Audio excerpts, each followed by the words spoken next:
Olá pessoal, tudo bem? Bom, hoje nós vamos conversar um pouquinho sobre exemplos de aplicação de pesquisa operacional. Então, como que a gente faz para construir os nossos modelos? Tá? Eu tive um probleminha que eu perdi parte dessa aula, então vocês vão ver que o início está diferente do fim, porque eu gravei em dias diferentes, mas não vai mudar nada. Tá? Na hora de fazer a edição, eu percebi que uma partezinha do vídeo tinha dado erro, mas são questões que a gente está tendo que aprender a conviver nesse período de pandemia. Bom, então, o primeiro exemplo que nós vamos pensar é a decisão de um pintor. É o exemplo mais simplesinho. Um pintor, ele faz dois tipos diferentes de quadros artesanais e leva para uma feira para vender toda a noite. Então, ele faz quadros grandes e desenhos pequenos. Esses quadros grandes ele vende por R$ 5,00 e os quadros pequenos ele vende por R$ 3,00, respectivamente. Ele sabe já por experiência que ele vende no máximo 3 quadros grandes e no máximo 4 quadros pequenos por noite. Então ele já entendeu que não adianta produzir mais do que isso. O quadro grande é feito em 1 hora, ele é um pouco mais grosseiro. E o pequeno, ele é feito em 1 hora e 48 minutos, porque mesmo ele sendo menor, ele é mais detalhado.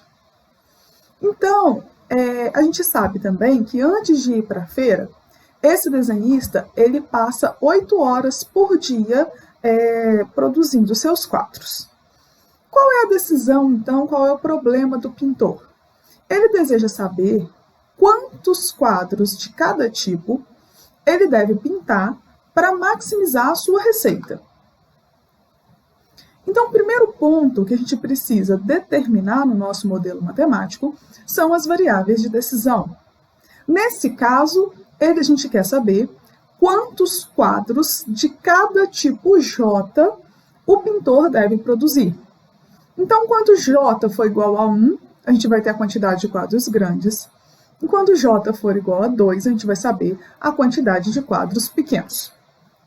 Depois que a gente já entendeu quais são as nossas variáveis de decisão, a gente precisa entender a nossa função objetivo, ou seja, a função que nós vamos trabalhar para maximizar a receita nesse caso.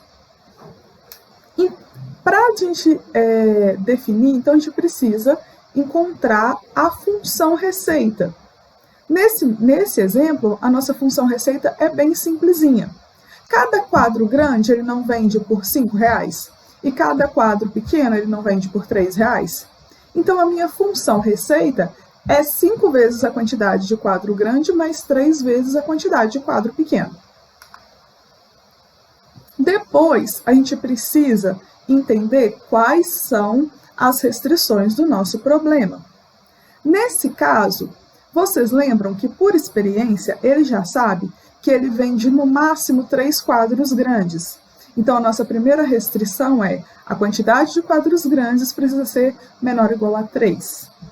Ele também já entendeu que ele vende no máximo 4 quadros pequenos. Então, a quantidade de quadros pequenos precisa ser menor ou igual a 4.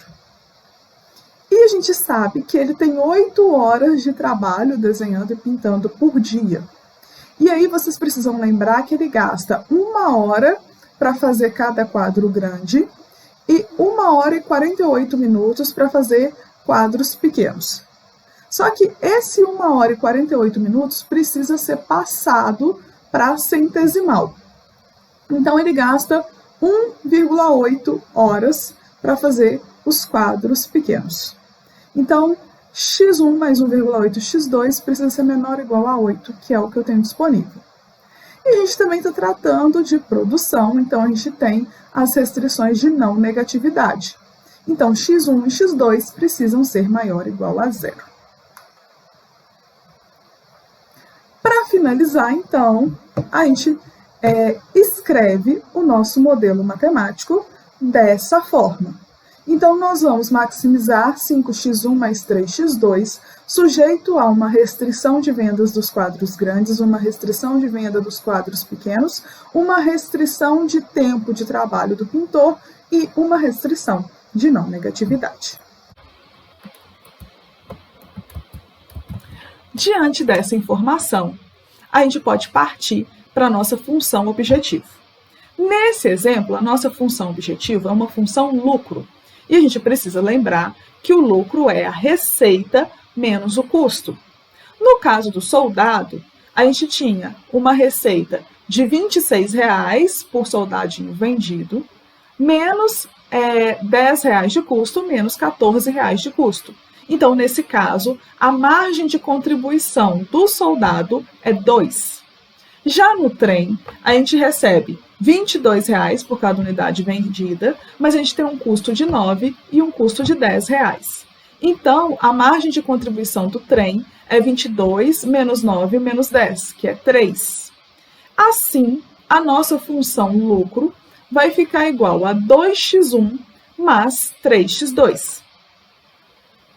E agora a gente vai partir para as restrições de produção. Né? Quais são as características que a gente vai ter que contornar para aumentar o nosso lucro na nossa produção?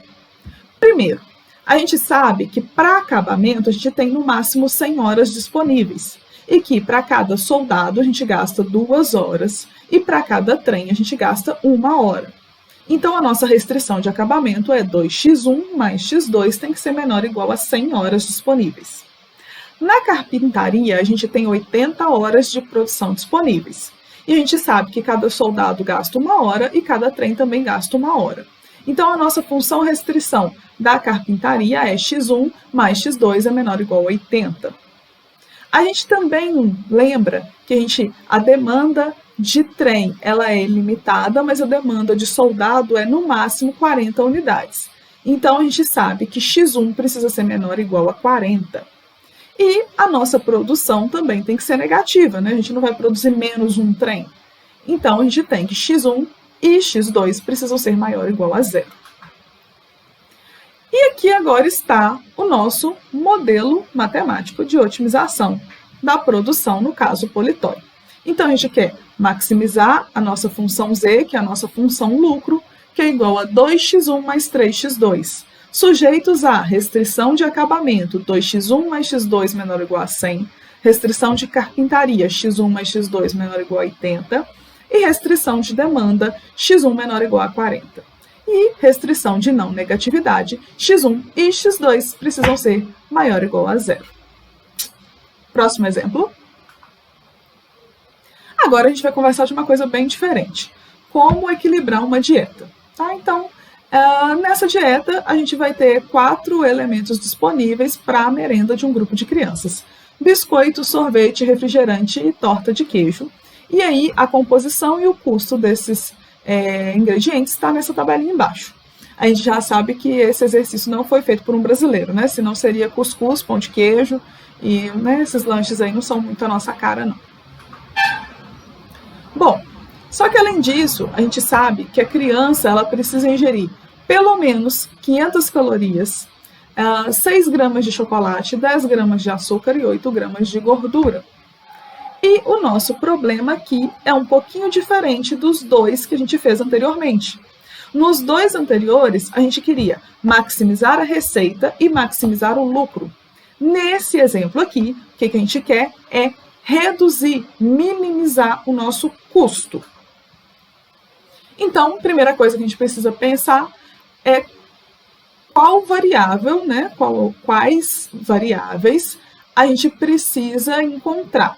Nesse caso, a gente precisa encontrar a quantidade de cada alimento, a porção de cada alimento que cada criança vai ingerir. E aí a gente tem que x1 é uma porção de biscoito, x2 é uma porção de sorvete, x3 é uma porção de refrigerante, x4 é a porção de torta de queijo. Então, na verdade, a gente tem 4 variáveis nesse exercício.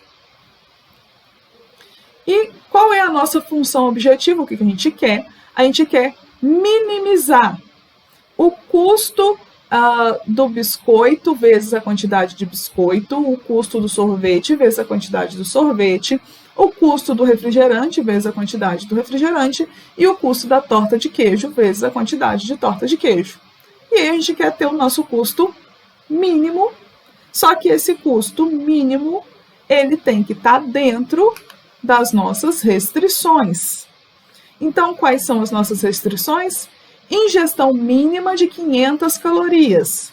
Nós vamos lá, o biscoito tem 400 calorias, o sorvete 200, o refrigerante 150 e a torta 500. Cada quantidade dessa vezes a porção de cada alimento, isso precisa ser maior ou igual a 500. A gente tem uma ingestão mínima de chocolate, só que só 2 alimentos têm chocolate. O biscoito, que tem 3 vezes x1, e o sorvete, que é 2 vezes x2, e isso precisa ser maior ou igual a 6. Ingestão mínima de açúcar, todas as 4 variáveis têm açúcar, então a gente vai ter 2x1, que é do biscoito, mais 2x2 do sorvete, mais 4x3 do refrigerante, mais 4x4, que seria da torta, isso precisa ser maior ou igual a 10. E a ingestão mínima de gorduras, que vai ser 2 vezes a quantidade de biscoito, mais 4 vezes a quantidade de sorvete, mais a quantidade de refrigerante, mais 5 vezes a quantidade de torta, isso precisa ser maior ou igual a 8. E a não negatividade, que seria x1, x2, x3 e x4 maior ou igual a 0.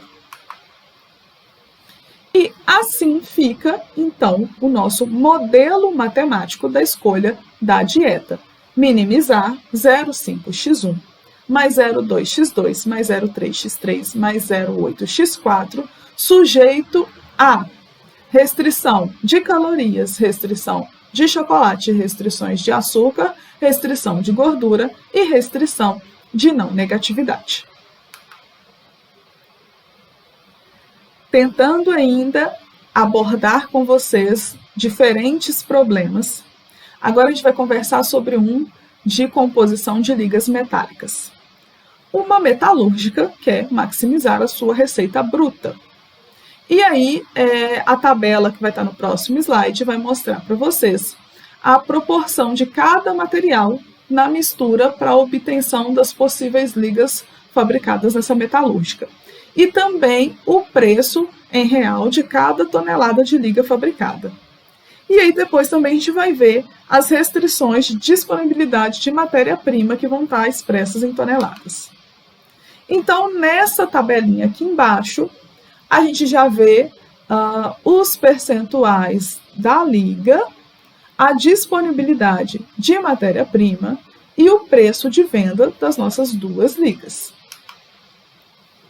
O que a gente quer descobrir, né? Qual é a nossa dúvida? A quantidade a produzir de liga especial de baixa resistência e de liga especial de alta resistência. Então, nós vamos ter duas variáveis, x1 e x2. A nossa função objetivo, então, é maximizar, tornar maior possível a nossa receita. Então, a gente recebe R$3.000 por cada tonelada de liga de baixa resistência e R$5.000 por cada tonelada de liga de alta resistência. Então, nós vamos maximizar isso. Só que isso tem que ser maximizado dentro das nossas restrições, senão seria só produzir enquanto a gente desse conta. Então, vamos ver quais são as nossas restrições. Disponibilidade de cobre no mercado. Então, a gente vai ter o percentual de cobre na liga 1 mais o percentual de cobre na liga 2, precisa ser menor ou igual a 16. Disponibilidade de zinco. Percentual de zinco na liga 1 mais percentual de zinco na liga 2 menor ou igual a 11. Disponibilidade do chumbo. Percentual de chumbo na liga 1 mais o percentual de chumbo na liga 2 menor ou igual a 15. E não negatividade, porque a gente vai produzir, né, de 0 ou um número maior do que 0. E aí assim fica o nosso modelo matemático para maximizar a receita a partir da fabricação de duas ligas metálicas. Então, 3.000 vezes x1 mais 5.000 x2, sujeito à restrição de disponibilidade de cobre, disponibilidade de zinco, disponibilidade de chumbo e não negatividade. Agora vamos pensar num problema de sítio. Um proprietário de um sítio está pensando em como ele vai organizar sua produção para o próximo ano, né? E aí ele buscou informações e ele sabe que as culturas de trigo, arroz e milho vão ser as mais rentáveis para a próxima safra, tá? E por experiência, ele sabe mais ou menos a produtividade de sua terra para essas culturas que ele deseja plantar no próximo ano. Então, ele colocou aqui a produtividade por experiência da terra dele, por metro quadrado, de trigo, arroz e milho, e quanto ele tem de lucro, já é o lucro, então ele já está fazendo a receita menos o custo, para o trigo, arroz e milho. E isso com base em informações que ele pesquisou, né, do governo. Por falta de um local de armazenamento próprio, acaba que ele só consegue guardar 60 toneladas. E a área de cultivo, ela também ela é finita, ele só tem 200 mil metros quadrados. Então, para atender a demanda do seu próprio sítio, então, ele já sabe a quantidade que ele consome de cada um desses itens.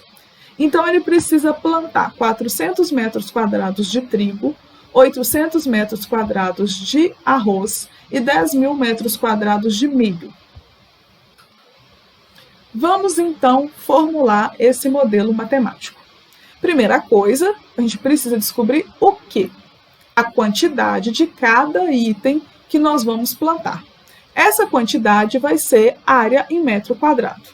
Então, x1 é a área em metro quadrado que ele vai cultivar trigo, x2, área em metro quadrado que ele vai cultivar arroz, e x3, área em metro quadrado que ele vai cultivar milho.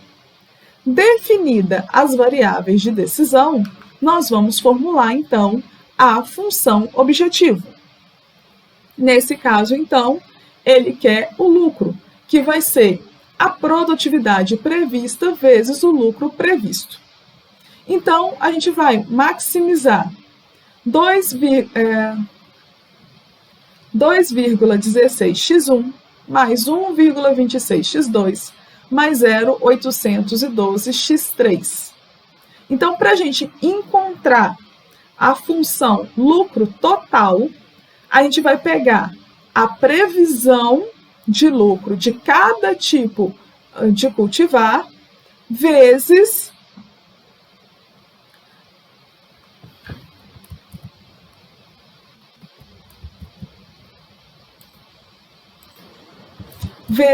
a produtividade que ele definiu que a sua terra tem por experiência própria.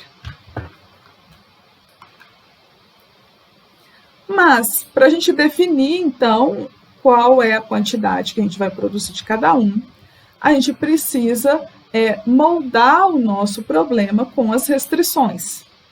Então, a gente tem as restrições devidas às necessidades de consumo mínimo do sítio.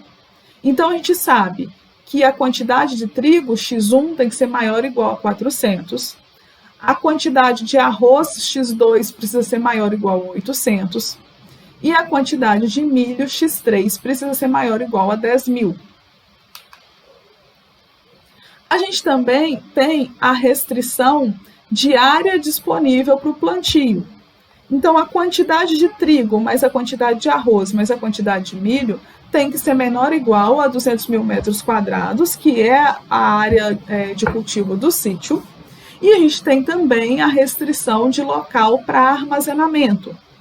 Então, 0,2x1 mais 0,3x2 mais 0,4x3 tem que ser, então a produtividade do sítio tem que ser menor do que 60 mil. E aqui também tem as questões de não negatividade, mas se a gente pensar bem, essas questões de não negatividade já estavam contempladas quando a gente fala que x1 é maior ou igual a 400, x2 maior ou igual a 800 e x3 maior ou igual a 1000, a gente já está contemplando a não negatividade. Então, assim fica o nosso modelo de plantio num sítio.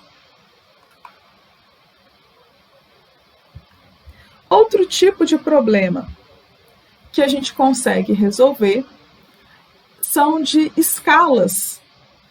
Então, eu trouxe para vocês um exemplo de escala na companhia de ônibus. Devido ao número inconstante de passageiros, uma companhia necessita de um número variado de motoristas dependendo do horário.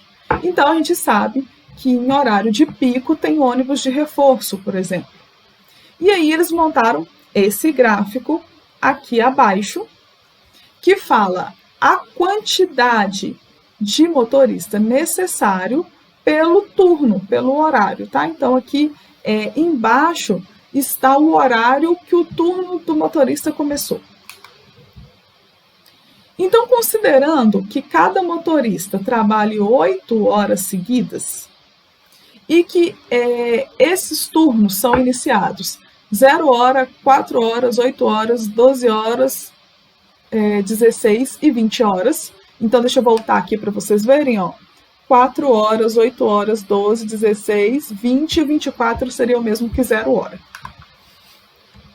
Nós vamos, então, elaborar um plano de trabalho para os motoristas, de modo que o número de motoristas seja, de novo, o mínimo que está constando nessa planilha.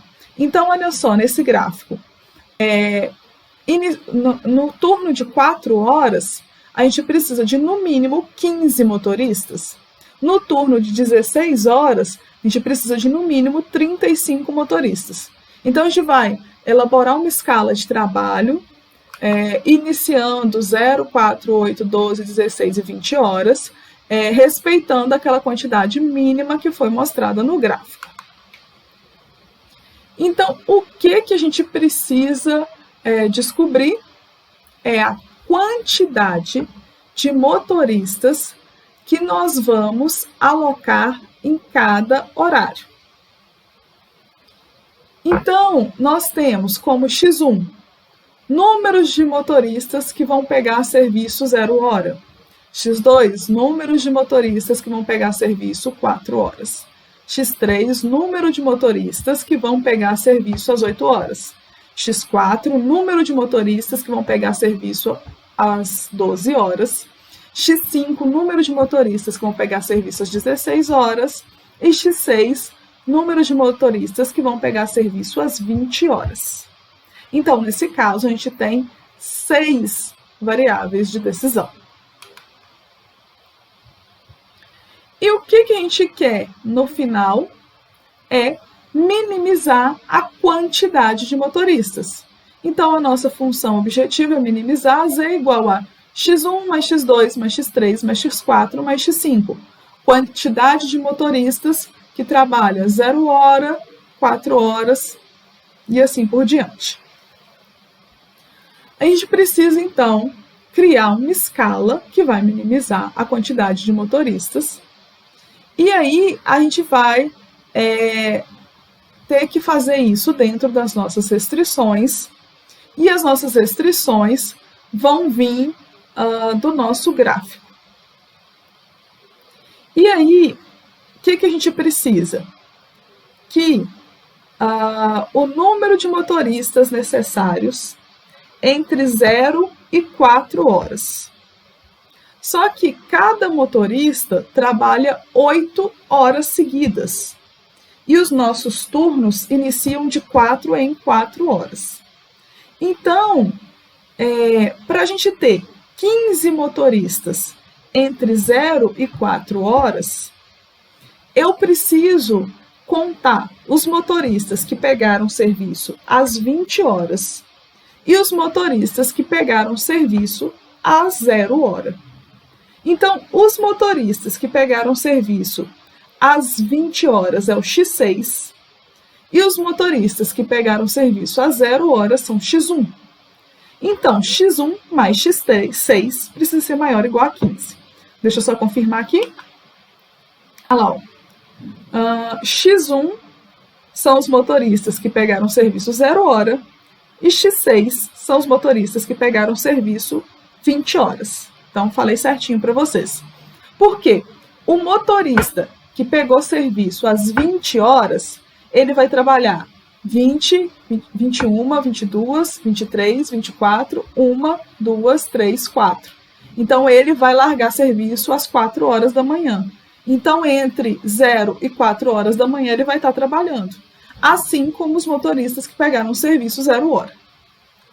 E assim, a gente vai construindo as restrições para cada horário, tá? Então, o número de motoristas necessários entre 4 da manhã e 8 da manhã você precisa de no mínimo 30 motoristas. E quem que vai estar trabalhando? Quem pegou serviço a 0 hora e quem pegou serviço 4 horas da manhã. Então, x1 mais x2 precisa ser maior ou igual a 30. No intervalo de 8 a 12 horas, eu preciso de 25 motoristas. Quem vai estar trabalhando? Quem pegou serviço. Só um minuto.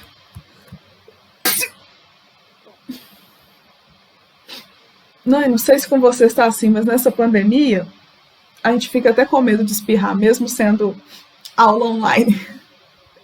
Desculpa, turma. Então, quem vai estar trabalhando entre 8 e 12 horas são os motoristas que pegaram serviço às 8 horas e os motoristas que pegaram serviço às 12 horas. Então, x3 mais x2 maior ou igual a 25. E aí, quando a gente terminar de fazer cada restrição, que vão ser 6, a gente vai ter também a restrição de não negatividade. Então, x1, x2, x3, x4, x5 e x6 precisam ser maior ou igual a 0. E assim fica o nosso modelo matemático para o problema de escala de motoristas do ônibus. A gente quer minimizar x1 mais x2 mais x3 mais x4 mais x5 mais x6 sujeito à demanda de ônibus que foi estipulado no gráfico lá no início do problema. Sabendo que x1, x2, x3, x4, x5 e x6 precisam ser maior ou igual a 0. Produção e distribuição, que nós vamos ver agora.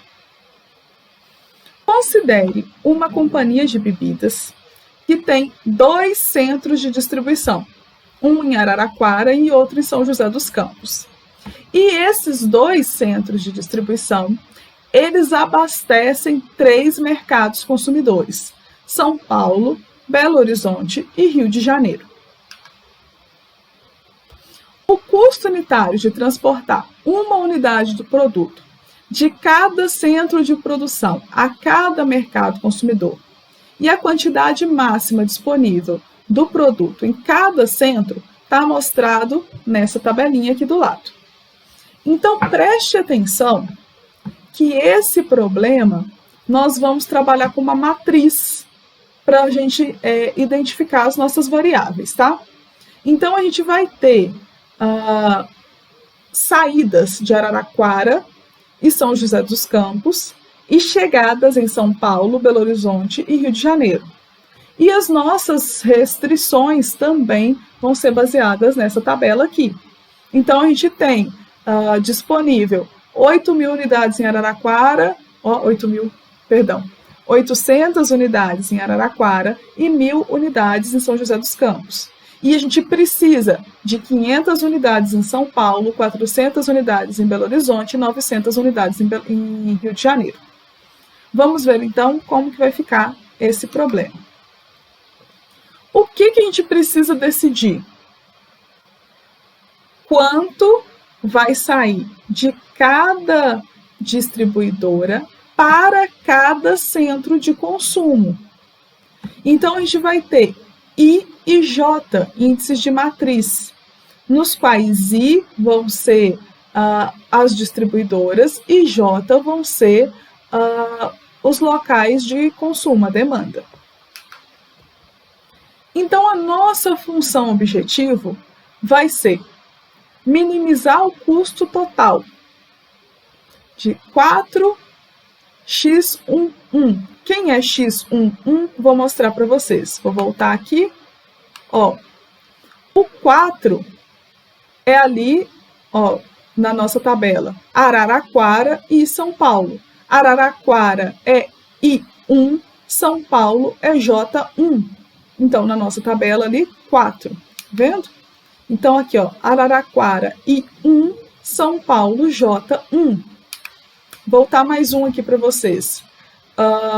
11x21. Que variável é essa? Então, vamos lá. 2 é a quantidade que vai sair de São José dos Campos. 1 é a quantidade que vai para São Paulo. Então, vamos lá. Vai sair de São José dos Campos e vai para São Paulo. Ali, qual que é a nossa quantidade? 11. Então, é dessa forma que a gente vai montar essa função objetivo. Ela parece um pouquinho mais complicada, mas é só a gente ter atenção para não confundir as nossas colunas com as linhas. E a gente tem agora as nossas restrições de disponibilidade do produto no centro de produção de Araraquara. Então, a gente vai colocar nessa restrição todas as quantidades que vão sair de Araraquara. E quais são elas? Todas que estão na linha 1. Então, X11, X12 e X13. E a disponibilidade de produtos que saem de São José dos Campos são todos aqueles que estão na linha 2. Então, X21, X22 e X23. E depois, a gente vai ter aqui embaixo as restrições de demanda. Então, qual é a quantidade que São Paulo precisa? São aquelas que estão na coluna 1, X11 mais X21. Quantidade que Belo Horizonte precisa? Belo Horizonte é J igual a 2. Então, X12, X22. E o Rio de Janeiro tem J igual a 3. Então, vai ser X13 mais X23. E a nossa condição de não negatividade, então, os nossos elementos precisam ser maior ou igual a 0. Então, ao final desse processo, o nosso modelo matemático fica minimizar 4x11 mais 2x12 mais 5x13 mais 11x21 mais 7x22 mais 4x23 sujeito a restrição de disponibilidade em Araraquara, restrição de disponibilidade em São José dos Campos, restrição de demanda de São Paulo, restrição de demanda de Belo Horizonte e restrição de demanda no Rio de Janeiro e, por fim, nossa restrição de não negatividade. Então, pessoal, na próxima aula eu ainda vou mostrar mais modelos para vocês e eu preciso que vocês entendam, então, esse processo de definição do modelo matemático. Primeiro, a gente encontra as nossas variáveis de decisão. Depois, a gente encontra as nossas funções objetivas, não, a nossa função objetivo. Corta essa parte até a próxima que eu vou falar de novo. Então, turma, nessa aula eu mostrei para vocês diversos exemplos e como a gente faz para modelar os nossos problemas, definir as nossas variáveis de decisão, encontrar a nossa função objetivo, descobrir se a gente quer maximizar ou minimizar a nossa função objetivo e descobrir quais são as variáveis, quais são as restrições que contornam o nosso problema. Para só daí a gente ver as técnicas de resolução, certo? Então, na próxima aula, a gente vai conversar um pouquinho mais sobre isso. Muito obrigada pela atenção, vejo vocês em breve.